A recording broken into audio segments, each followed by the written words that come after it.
May bago nga palang plano na ipa-impeach si VP Sara. So, let's watch this one kung bakit po ba siya ipapa-impeached. Complaint na ihahain ng grupong Bagong Alyansang Makabayan laban kay Vice President Sara Duterte. Kasunod yan ang naging pahayag ni VP Sara na sakaling may masamang mangyari sa kanya, may inatasan na umano siyang patayin si Pangulong Bongbong Marcos, ang First Lady Liza Araneta Marcos at si House Speaker Martin Romualdez. Dahil dyan, sinabi ni ACT Teachers Party List Representative Franz Castro na target ng maihain ang reklamo bago matapos ang taon. Hinog na talaga yung impeachment complaint.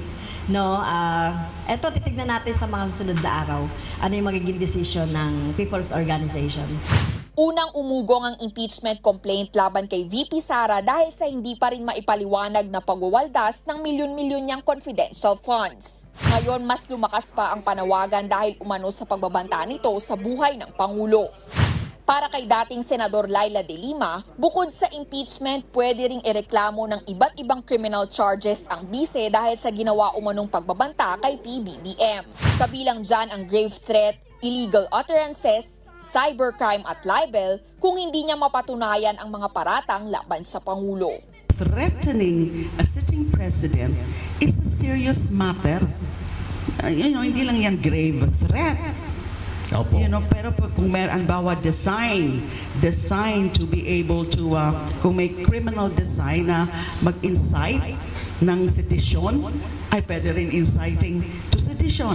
Ang pinakamalala, posibleng makasuhan pa raw si VP Sara ng attempted murder. Ayon sa dating presidente ng Integrated Bar of the Philippines na si Egon Cayosa, pwede ring mapadisbar si VP Sara. Kung naagrabyado ka, feeling mo may pag-attempt o mayroong gustong patayin ka o due process of law, kasuhan mo. Hindi yung mangontrata ka ng papatay. Pero tingin ni Cayosa, hindi malabong diversionary tactic lang din ito ng bise dahil sa patong-patong na issue na kinakaharap ng kanyang pamilya, kabilang na ang gera kontra droga. Nagbabalita mula sa Frontline, Yun po ang latest na balita ngayon about sa impeachment na inihain para kay VP Sara. So, guys, if you're just new here in my channel, so please don't forget to subscribe. Paki-like and share na din po. And thank you so much for watching.